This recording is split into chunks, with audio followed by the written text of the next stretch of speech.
ಎಲ್ಲರಿಗೂ ನಮಸ್ಕಾರ. Life to lunch ಚಾನಲ್ಗೆ ಸ್ವಾಗತ. ಪ್ರತಿ ಏಕಾದಶಿಯಂತೆಯೇ ಈ ಬಾರಿಯೂ ಸಹ ನವೆಂಬರ್ 15ನೇ ತಾರೀಕಿನಂದು ಕಾರ್ತಿಕ ಮಾಸದ ಕೃಷ್ಣ ಪಕ್ಷದ ಏಕಾದಶಿಯನ್ನು ಆಚರಿಸ್ತೇವೆ. ಈ ಬಾರಿ ಏಕಾದಶಿ ತಿಥಿ ನವೆಂಬರ್ 15ನೇ ತಾರೀಕಿನ ಬೆಳಗಿನ ಜಾವ 12:49 16ನೇ ತಾರೀಕಿನ ಬೆಳಗಿನ ಜಾವ 2:37 ಇರುತ್ತೆ. ಈ ದಿವಸ ಉತ್ತರ ಫಲ್ಗುಣಿ ನಕ್ಷತ್ರದಿಂದ ಕೂಡಿದ್ದು ವಿಷ್ಕಂಭ ಯೋಗವನ್ನು ಹೊಂದಿರುತ್ತೆ. ಈ ಬಾರಿಯ ದ್ವಾದಶಿ ಪಾರಣೆಯ ಸಮಯದಲ್ಲಿ ಕೆಲವೊಂದು ಬದಲಾವಣೆಗಳಿದೆ. ಅದನ್ನು ಕೊನೆಯ ಭಾಗದಲ್ಲಿ ನಾವು ತಿಳ್ಕೊಳ್ಳೋಣ. ಪುರಾಣಗಳ ಪ್ರಕಾರ ಈ ದಿವಸದಿಂದಲೇ ಏಕಾದಶಿ ಅನ್ನೋದು ಪ್ರಾರಂಭವಾಗಿದ್ದು ಅಂತ ಹೇಳ್ತಾರೆ. ಅಂದರೆ ಪ್ರತಿ ನಕ್ಷತ್ರ, ರಾಶಿಗಳಿಗೆ ಹಾಗೂ ತಿಥಿಗಳಿಗೆ ಒಂದೊಂದು ಅಧಿದೇವತೆಗಳಿರ್ತಾರೆ. ಹಾಗೆ ಈ ದಿವಸ ಏಕಾದಶಿಯ ಅಧಿದೇವತೆ ಹುಟ್ಟಿದಂತಹ ದಿವಸ. ಹಾಗಾಗಿ ಈ ಏಕಾದಶಿಯನ್ನು ಉತ್ಪತ್ತಿಕಾ ಏಕಾದಶಿ ಅಂತ ಕರೀತಾರೆ. ಪ್ರತಿ ಏಕಾದಶಿಯಲ್ಲಿ ಕೃಷ್ಣ ಮತ್ತು ಧರ್ಮರಾಯರ ಸಂವಾದದ ಮುಖಾಂತರ ನಮಗೆ ಅದರ ಮಹತ್ವ ಅರ್ಥವಾಗುತ್ತೆ. ಹಾಗೆ ಈ ಬಾರಿಯೂ ಸಹ ಧರ್ಮರಾಜ ಕೃಷ್ಣನನ್ನು ಕುರಿತು ಕೇಳ್ತಾನೆ, ಈ ಏಕಾದಶಿ ಹುಟ್ಟಿದ್ದಾದರೂ ಹೇಗೆ, ಈ ಏಕಾದಶಿಯ ಹೆಸರೇನು, ಈ ಏಕಾದಶಿಯ ಮಹತ್ವವನ್ನು ನನಗೆ ತಿಳಿಸಿಕೊಡು ಅಂದಾಗ ಕೃಷ್ಣ ಏಕಾದಶಿಯ ಮಹತ್ವವನ್ನು ಧರ್ಮರಾಯನಿಗೆ ಹೇಳ್ತಾ ಹೋಗ್ತಾನೆ. ಹಿಂದೆ ಕೃತಯುಗದಲ್ಲಿ ಮುರಾ ಅನ್ನುವಂತಹ ರಾಕ್ಷಸನಿರ್ತಾನೆ. ಆತ ಬಹಳ ಬಲಶಾಲಿ ಹಾಗೂ ಬಹಳ ಪರಾಕ್ರಮಿ. ಯಾವ ದೇವಾನುದೇವತೆಗಳಿಂದಲೂ ಸಹ ಆತನನ್ನು ಸೋಲಿಸಲು ಆಗದಷ್ಟು ಶಕ್ತಿಶಾಲಿಯಾಗಿ ಬೆಳೆದಿರ್ತಾನೆ. ಹೀಗಿರಬೇಕಾದ್ರೆ ಆತ ಒಮ್ಮೆ ಇಂದ್ರಲೋಕಕ್ಕೆ ಭೇಟಿಯನ್ನು ಕೊಟ್ಟು ಅಲ್ಲಿಯ ವೈಭವವನ್ನು ನೋಡಿ ಅದನ್ನು ತನ್ನದಾಗಿಸ್ಕೊಳ್ಬೇಕು ಅನ್ನುವಂತಹ ದುರಾಸೆಯಿಂದ ಅಲ್ಲಿ ಎಲ್ಲರ ಮೇಲೆ ಏಕಾಏಕಿಯಾಗಿ ದಾಳಿಯನ್ನು ಮಾಡ್ತಾನೆ. ಎಲ್ಲರನ್ನ ಸೋಲಿಸಿ ಅವರ ಅಧಿಕಾರವನ್ನು ತನ್ನದಾಗಿಸ್ಕೊಳ್ತಾನೆ. ಅಲ್ಲಿ ತಾನೇ ಇಂದ್ರನಾಗಿ ಮೆರೆಯಕ್ಕೆ ಪ್ರಾರಂಭ ಆಗ್ತಾನೆ. ತಾನೇ ಇಂದ್ರ, ತಾನೇ ಚಂದ್ರ, ಹಾಗಾಗಿ ಎಲ್ಲರೂ ತನ್ನ ಮಾತನ್ನು ಕೇಳಬೇಕು ಅಂತ ಎಲ್ಲ ದೇವಾನುದೇವತೆಗಳಿಗೆ, ಋಷಿಮುನಿಗಳಿಗೆ, ಸಜ್ಜನರಿಗೆ ಬಹಳಷ್ಟು ತೊಂದರೆಯನ್ನು ಉಂಟು ಮಾಡ್ತಾ ಇರ್ತಾನೆ. ಋಷಿಗಳಿಗಂತೂ ಯಾವುದೇ ರೀತಿಯ ಯಜ್ಞ ಯಾಗಾದಿಗಳನ್ನು ಮಾಡೋದಕ್ಕೆ ಬಿಡ್ತಾನೆ ಇರೋದಿಲ್ಲ. ಇಂತಹ ಸಂದರ್ಭದಲ್ಲಿ ಅವರೆಲ್ಲರೂ ಒಟ್ಟಾರೆಯಾಗಿ ಸೇರಿ ಶಿವನ ಮೊರೆ ಹೋಗ್ತಾರೆ.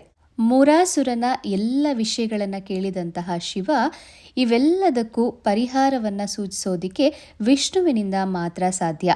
ಮುರಾಸುರನ ಸಂಹಾರಕ್ಕಾಗಿ ವಿಷ್ಣುವನ್ನು ಪ್ರಾರ್ಥನೆ ಮಾಡಿ ಅಂತ ಸಲಹೆಯನ್ನು ಕೊಡ್ತಾನೆ. ಪ್ರಾರ್ಥನೆಯನ್ನು ಕೇಳಿದಂತಹ ವಿಷ್ಣು ಅವರೆಲ್ಲರಿಗೂ ಸಹ ಸಹಾಯಕ್ಕೆ ಬರೋದಾಗಿ ಅಭಯವನ್ನು ನೀಡುತ್ತಾರೆ. ಇತ್ತ ವಿಷ್ಣುವಿನ ಅಭಯ ದೊರೆತಿದ್ದ ತಕ್ಷಣ ಇಂದ್ರಾದಿ ದೇವತೆಗಳೆಲ್ಲರೂ ಸಹ ಆ ಮುರಾಸುರನ ಮೇಲೆ ಯುದ್ಧಕ್ಕೆ ಹೋಗ್ತಾರೆ. ಯುದ್ಧದಲ್ಲಿ ದೈತ್ಯರ ಸೈನ್ಯದಿಂದ ಪೆಟ್ಟು ತಿಂದು ಇಂದ್ರಾದಿ ದೇವತೆಗಳೆಲ್ಲ ದಿಕ್ಕಾಪಾಲಾಗಿ ಓಡ್ತಾ ಇರ್ತಾರೆ. ಆಗ ಭಗವಂತ ಶ್ರೀಮನ್ನಾರಾಯಣ ಅಲ್ಲಿ ಪ್ರತ್ಯಕ್ಷಗೊಂಡು ದೈತ್ಯರ ಸೈನ್ಯವನ್ನು ಧ್ವಂಸಗೊಳಿಸೋದಕ್ಕೆ ಪ್ರಾರಂಭ ಮಾಡ್ತಾನೆ.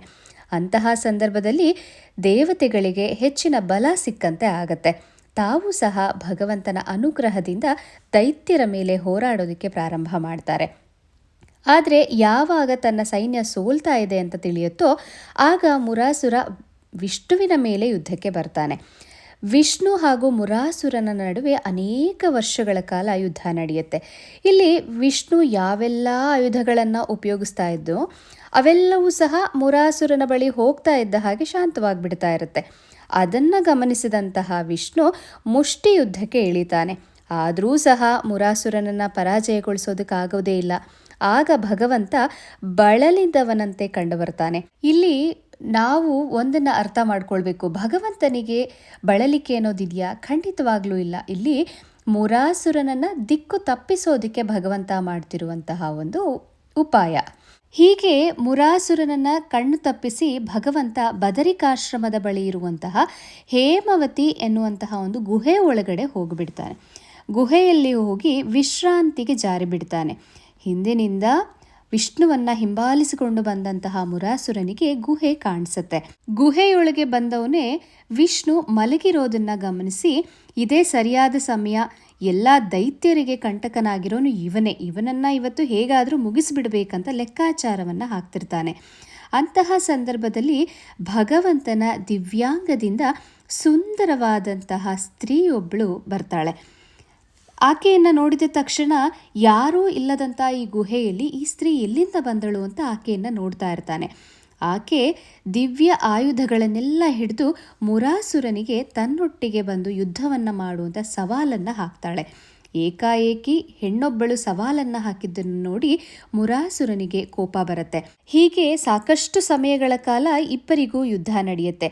ಆ ಯುದ್ಧದಲ್ಲಿ ವೀರಾವೇಶದಿಂದ ಅವನ ಆಯುಧಗಳನ್ನೆಲ್ಲ ಹೊಡೆದು ಬಿಸಾಕಿ ತನ್ನ ಅಂಗೈಯಿಂದ ಅವನ ಎದೆಗೆ ಹೊಡೆದು ಅವನನ್ನು ಮೂರ್ಛೆ ತಪ್ಪಿಸ್ತಾಳೆ. ಆದರೆ ಮತ್ತೆ ಆತ ಎದ್ದು ಬರ್ತಾನೆ. ತನ್ನ ಖಡ್ಗದಿಂದ ಮುರಾಸುರನನ್ನು ಕೊಲ್ತಾಳೆ. ಸ್ವಲ್ಪ ಹೊತ್ತಾದ ಮೇಲೆ ಭಗವಂತ ಕಣ್ಣನ್ನು ಬಿಟ್ಟು ಆ ಸನ್ನಿವೇಶವನ್ನು ನೋಡಿ, ಯಾರು ಈ ಮುರಾಸುರನನ್ನು ಕೊಂದಿದ್ದು? ನಾನೇ ಆಯಾಸಗೊಂಡು ಇಲ್ಲಿ ಬಂದು ವಿಶ್ರಾಂತಿಗೆ ಜಾರಿದ್ದೆ. ಆದರೆ ನನ್ನ ಮೇಲೇ ಕರುಣೆ ಇಟ್ಟು ಇವನನ್ನು ಯಾರೋ ಸಂಹರಿಸಿದಾರಲ್ಲ, ಯಾರು ಅಂತ ಸುತ್ತಲೂ ನೋಡ್ತಾ ಇರಬೇಕಾದ್ರೆ ಆ ಸುಂದರ ಸ್ತ್ರೀ ಅಲ್ಲೇ ನಿಂತು ತನ್ನ ಎರಡೂ ಕೈಯನ್ನು ಜೋಡಿಸಿ ನಮಸ್ಕರಿಸ್ತಾ ಇರ್ತಾಳೆ. ಭಗವಂತ, ನಾನೇ ಇವನನ್ನು ಸಂಹರಿಸಿದವಳು, ಆದರೆ ನನ್ನ ಪರಿಚಯವೇ ಇಲ್ಲದ ಹಾಗೆ ಹೇಳ್ತಾ ಇದ್ದೀರಲ್ಲ, ನಾನು ನಿಮ್ಮ ಶಕ್ತಿಯಿಂದಲೇ, ನಿಮ್ಮ ಅನುಗ್ರಹದಿಂದಲೇ ಬಂದವಳು. ನನಗೆ ಯಾವ ಶಕ್ತಿ ಇದೆ ಎಲ್ಲ ನಿಮ್ಮ ಅನುಗ್ರಹವಷ್ಟೇ ಅಂತ ಹೇಳ್ತಾಳೆ.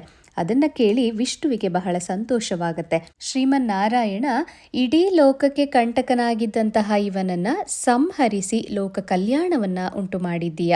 ಇದರಿಂದ ನಾನು ಬಹಳ ಸಂತೋಷಗೊಂಡಿದ್ದೇನೆ. ನಿನಗೇನು ವರ ಬೇಕು ಕೇಳು ಅಂತ ಹೇಳ್ತಾನೆ. ಆಗ ಆ ಸ್ತ್ರೀ, ಭಗವಂತ, ನೀನು ನಿಜಕ್ಕೂ ಇದರಿಂದ ಸಂತೋಷಗೊಂಡಿದ್ದೇ ಆಗಿದ್ದರೆ ನನಗೆ ಈ ಒಂದು ವರವನ್ನು ದಯಪಾಲಿಸಿ. ಅದೇನೆಂದರೆ, ಯಾರು ಉಪವಾಸವನ್ನು ಮಾಡ್ತಾರೋ ಅಂತಹ ವ್ಯಕ್ತಿಗಳ ಸಮಸ್ತ ಪಾಪಗಳನ್ನು ಕಳೆದು, ಅದು ಎಂತಹ ಪಾಪವಾಗಿದ್ದರೂ ಅದರಿಂದ ಅವರನ್ನು ಪಾರು ಮಾಡುವಂತಹ ಶಕ್ತಿಯುಳ್ಳವಳಾಗಬೇಕು, ಅಂತಹ ಅನುಗ್ರಹವನ್ನು ನನಗೆ ತಾವು ನೀಡಬೇಕು ಅಂತ ಕೇಳ್ಕೊಳ್ತಾಳೆ. ಅದಕ್ಕೆ ಉತ್ತರವಾಗಿ ಭಗವಂತ ಆಯಿತು ಅಂತ ಹೇಳಿ, ಈ ದಿನ ಅಂದರೆ ನೀನು ಈ ಏಕಾದಶಿ ತಿಥಿ ದಿನ ಹುಟ್ಟಿದವಳಾದ್ದರಿಂದ ನೀನು ಏಕಾದಶ ದೇವಿಯಾಗೆ ಪ್ರಸಿದ್ಧಳಾಗು. ಹಾಗೆ ಯಾರು ನನ್ನ ಭಕ್ತರಾಗಿರ್ತಾರೋ ಅವರೆಲ್ಲರೂ ನಿನ್ನ ಭಕ್ತರಾಗ್ತಾರೆ. ಅವರಿಗೆ ಒಳ್ಳೆಯ ಮೋಕ್ಷವನ್ನು ಕೊಡುವಂಥವಳಾಗು. ಜೊತೆಗೆ ಯಾರು ಈ ಏಕಾದಶಿಯ ದಿವಸ ಉಪವಾಸವನ್ನು ಮಾಡುತ್ತಾರೋ ಅವರಿಗೆ ಸಮಸ್ತ ದುಃಖವನ್ನು ನಿವಾರಿಸಿ ಅವರಿಗೆ ಒಳ್ಳೆಯ ಜೀವನವನ್ನು ಕೊಟ್ಟು ನಂತರ ನನ್ನ ಲೋಕವಾದ ವೈಕುಂಠಕ್ಕೆ ಸೇರಿಸುವಂತಹ ಕೆಲಸವನ್ನು ನೀನು ಮಾಡುವಂಥವಳಾಗು ಅನ್ನುವಂತಹ ವರವನ್ನು ಅನುಗ್ರಹಿಸ್ತಾನೆ. ಇಂದಿನಿಂದ ಈ ಏಕಾದಶಿ ತಿಥಿ ನನಗೆ ಅತ್ಯಂತ ಪ್ರಿಯವಾದಂತಹ ತಿಥಿಯಾಗಿರುತ್ತೆ ಅಂತ ಸ್ವಯಂ ಭಗವಂತನೇ ಹೇಳಿದ್ದಾನೆ. ಹಾಗೆ ನಮ್ಮ ಪಾಪವನ್ನು ನಾಶ ಮಾಡೋದ್ರಲ್ಲಿ ಈ ಏಕಾದಶಿ ಉಪವಾಸ ವ್ರತಕ್ಕಿಂತ ಬೇರೊಂದಿಲ್ಲ. ಭಗವಂತನೇ ಹೇಳಿರೋ ಹಾಗೆ ಯಾರು ಏಕಾದಶಿ ವ್ರತವನ್ನು ಮಾಡುತ್ತಾರೋ ಅವರಿಗೆ ಎಲ್ಲ ರೀತಿಯ ಶತ್ರುಗಳಿರುವಂತಹ ನಮ್ಮ ಅರಿಷಡ್ ವರ್ಗವನ್ನು ನಿಗ್ರಹಿಸುವಂತಹ ಶಕ್ತಿಯನ್ನು ದಯಪಾಲಿಸ್ತೇನೆ ಅಂತ ಸ್ವಯಂ ಭಗವಂತನೇ ಹೇಳಿದ್ದಾನೆ. ಅಷ್ಟೇ ಅಲ್ಲದೆ ಎಲ್ಲ ಮಾನಸಿಕ ದೈಹಿಕವಾಗಿರುವಂತಹ ಅನಾರೋಗ್ಯ ಸಮಸ್ಯೆಗಳನ್ನು, ಜೀವನದಲ್ಲಿ ಒಳ್ಳೆಯ ಕೆಲಸಗಳನ್ನು ಮಾಡಲು ಇರುವಂತಹ ಎಲ್ಲ ವಿಘ್ನಗಳನ್ನು, ಅಡೆತಡೆಗಳನ್ನು ನಿವಾರಿಸಿ ಸರ್ವ ಸಿದ್ಧಿಯನ್ನು ಅನುಗ್ರಹಿಸುತ್ತೇನೆ ಅಂತ ಭಗವಂತನೇ ತಿಳಿಸಿದ್ದಾನೆ. ದಶಮಿಯ ದಿವಸ ಒಂದು ಹೊತ್ತು ಊಟ, ಏಕಾದಶಿಯ ದಿನ ಸಂಪೂರ್ಣ ಉಪವಾಸ, ದ್ವಾದಶಿಯ ದಿನ ಬೆಳಿಗ್ಗೆ ಪಾರಣೆ ಅಷ್ಟೇ ಆಗಿರಬೇಕು. ಹೀಗೆ 3 ದಿನದ ವ್ರತವಾಗಿರಬೇಕು. ಇದರಲ್ಲಿ ಶುಕ್ಲ ಪಕ್ಷ, ಕೃಷ್ಣ ಪಕ್ಷ ಅನ್ನುವಂತಹ ಭೇದ ಭಾವ ಇರೋದಿಲ್ಲ. ಎಲ್ಲವೂ ಏಕಾದಶಿಯೇ, ಆದರೆ ವಿಭಿನ್ನವಾದ ಮಹತ್ವವನ್ನು ಪಡೆದುಕೊಂಡಿದೆ. ಏಕಾದಶಿ ವ್ರತ ಮಾಡಿದವರು ಅಶ್ವಮೇಧಯಾಗದ ಫಲವನ್ನು ಪಡೀತಾರೆ. ಈ ರೀತಿಯಾಗಿ ಏಕಾದಶ ದೇವಿಗೆ ಭಗವಂತ ಅನುಗ್ರಹವನ್ನು ಮಾಡಿರುವುದಾಗಿ ಧರ್ಮರಾಯನಿಗೆ ಏಕಾದಶಿಯ ಮಹತ್ವವನ್ನು, ಅದರ ಫಲವನ್ನು ಕೃಷ್ಣ ತಿಳಿಸ್ತಾನೆ. ಈ ದಿವಸ ವಿಷ್ಣುವಿನ 11 ಅಂಗಾಂಶದಿಂದ ಈ ದೇವಿ ಹುಟ್ಟಿ ಬಂದಿದ್ದರಿಂದ ಈ ದಿನವನ್ನು ಉತ್ಪತ್ತಿಕ ಅಥವಾ ಉತ್ಪನ್ನ ಏಕಾದಶಿ ಎನ್ನೋ ಹೆಸರಿನಿಂದ ಕರೆಯಲಾಗುತ್ತೆ. ಇನ್ನು ದ್ವಾದಶಿಯ ದಿವಸ ಪಾರಣೆಯ ಸಮಯದಲ್ಲಿ ಸ್ವಲ್ಪ ಬದಲಾವಣೆಗಳಿರುತ್ತೆ. ಇಲ್ಲಿ ಹರಿವಾಸರ ಬಂದಿರೋದು. ಸಾಮಾನ್ಯವಾಗಿ ಏಕಾದಶಿಯ ದಿವಸವೇ ಸಂಜೆಯ ಮೇಲೆ ದ್ವಾದಶಿ ತಿಥಿ ಬಂದು ದ್ವಾದಶಿಯ ದಿನ ಬೆಳಿಗ್ಗೆ ನಾವು ಪಾರಣೆಯನ್ನು ಮಾಡ್ತೀವಿ. ಆ ವೇಳೆಗಾಗಲೇ ಹರಿವಾಸರ ಮುಗಿದಿರುತ್ತೆ. ಆದರೆ ಈ ಬಾರಿಯ ದ್ವಾದಶಿ ತಿಥಿ ಪ್ರಾರಂಭವಾಗುವುದೇ 16ನೇ ತಾರೀಕು, ನವೆಂಬರ್ 16ನೇ ತಾರೀಕು ಬೆಳಗಿನ ಜಾವ 2:30 ನಂತರ. ಹಾಗಾಗಿ ಹರಿವಾಸರ ಮುಗಿದಿರೋದಿಲ್ಲ. ಹರಿವಾಸರವನ್ನು ಅರ್ಥ ಮಾಡ್ಕೊಳ್ಬೇಕಂದ್ರೆ ಕೆಲವೊಂದು ಪಂಚಾಂಗ ಪದ್ಧತಿಯ ಗಣಿತ ಲೆಕ್ಕಾಚಾರವನ್ನು ತಿಳ್ಕೊಳ್ಬೇಕಾಗತ್ತೆ. ಹಾಗಾಗಿ ಈ ಹರಿವಾಸರ ಇರೋದ್ರಿಂದ ಈ ಬಾರಿಯ ದ್ವಾದಶಿ ಪಾರಣೆ ಮಧ್ಯಾಹ್ನ ಅಂದರೆ ನವೆಂಬರ್ 16ನೇ ತಾರೀಕಿನ ಮಧ್ಯಾಹ್ನ 12 ಗಂಟೆ ನಂತರ ಊಟವನ್ನು ಮಾಡ್ಬೋದು. ಹಾಗೆಯೇ ನಾವು ಕೆಲವೊಂದು ಮಠಗಳಲ್ಲಿ ಅಥವಾ ತುಂಬ ಒಂದು ಏಕಾದಶಿಯ ವ್ರತಾಚರಣೆಗಳನ್ನು ಮಾಡುವಂತಹ ಒಂದು ಶಿಸ್ತಿನಿಂದ ಮಾಡುವಂತಹವರು ಸಾಕಷ್ಟು ಜನ 16ನೇ ತಾರೀಕಿನ ದಿವಸವೂ ಸಹ ಉಪವಾಸವನ್ನು ಮಾಡ್ತಾರೆ. 15, 16 2 ದಿವಸವೂ ಮಾಡ್ತಾರೆ. ಆದರೆ 16ನೇ ತಾರೀಕು 12 ಗಂಟೆಯ ನಂತರ ದ್ವಾದಶಿ ಪಾರಣೆಯನ್ನು ಮಾಡ್ಬೋದು. ಬೆಳಿಗ್ಗೆ ನಮಗೆ ಅಷ್ಟು ಹೊತ್ತು ಸಹ ನಮಗೆ ಊಟ ಮಾಡದೇ ಎಲ್ಲ ಇರೋಕ್ಕಾಗೋದಿಲ್ಲ, ಏನೂ ತಿಂದೇನೆ ಇರೋಕ್ಕಾಗಲ್ಲ. ಏಕಾದಶಿ ಪೂರ್ಣ ಉಪವಾಸ ಇರ್ತೀವಿ, 16ನೇ ತಾರೀಕು ಸಹ ಮಧ್ಯಾಹ್ನದವರೆಗೆ ಇರೋಕ್ಕಾಗಲ್ಲ ಅಂದರೆ ಬೆಳಿಗ್ಗೆ ಸ್ನಾನ ಪೂಜೆ ಎಲ್ಲ ಆದಮೇಲಿಂದ ಹಾಲನ್ನು ತಗೊಳ್ಬೋದು ಅಥವಾ ಹಣ್ಣನ್ನು ಸ್ವೀಕರಿಸ್ಬೋದು. ಅದು ಬಿಟ್ಟು ಊಟವನ್ನು ಮಾಡಬೇಕು ಅಂದರೆ ಮಧ್ಯಾಹ್ನ 12 ಗಂಟೆ ನಂತರವಷ್ಟೇ ಪಾರಣೆಯನ್ನು ಮಾಡಬೇಕಾಗತ್ತೆ. ಈ ದಿವಸ ಲಕ್ಷ್ಮೀ ಸಹಿತವಾಗಿ ನಾರಾಯಣನನ್ನು ಆರಾಧಿಸಬೇಕು. ಸಂಕಲ್ಪ ಮುಖೇನವಾಗಿ ಪೂಜೆಯನ್ನು ಮಾಡಬೇಕು. ಮೊದಲು ವಿಘ್ನೇಶ್ವರನ ಸ್ತುತಿಸಿ ನಂತರ ಮನೆ ದೇವರಿಗೆ ಪೂಜೆಯನ್ನು ಮಾಡಿ ಭಗವಂತನಿಗೆ ತುಪ್ಪದ ದೀಪವನ್ನು ಹಚ್ಚಿ ತುಳಸಿ ಅರ್ಚನೆಯನ್ನು ಮಾಡಬೇಕು. ಈ ದಿವಸ ಶನಿವಾರವಾಗಿರೋದ್ರಿಂದ ಅಶ್ವತ್ ಪ್ರದಕ್ಷಿಣೆಯನ್ನು ಮಾಡೋದು ಬಹಳ ವಿಶೇಷ. ಶ್ರೀಹರಿ ಸ್ತೋತ್ರ, ದಶಾವತಾರ ಸ್ತೋತ್ರ, ವಿಷ್ಣು ಸಹಸ್ರನಾಮ, ನಾರಾಯಣ ಕವಚ ಹೀಗೆ ನಮಗೆ ಬರುವಂತಹ ಯಾವುದೇ ವಿಷ್ಣುವಿನ ಶ್ಲೋಕವನ್ನಾದರೂ ಹೇಳಿ ಭಗವಂತನನ್ನು ಆರಾಧಿಸಬೇಕು. ಇವತ್ತಿನ ದಿವಸ ಭಗವಂತನಿಗೆ ಹಾಲು ಹಣ್ಣಿನ ನೈವೇದ್ಯ ಅಷ್ಟೇ.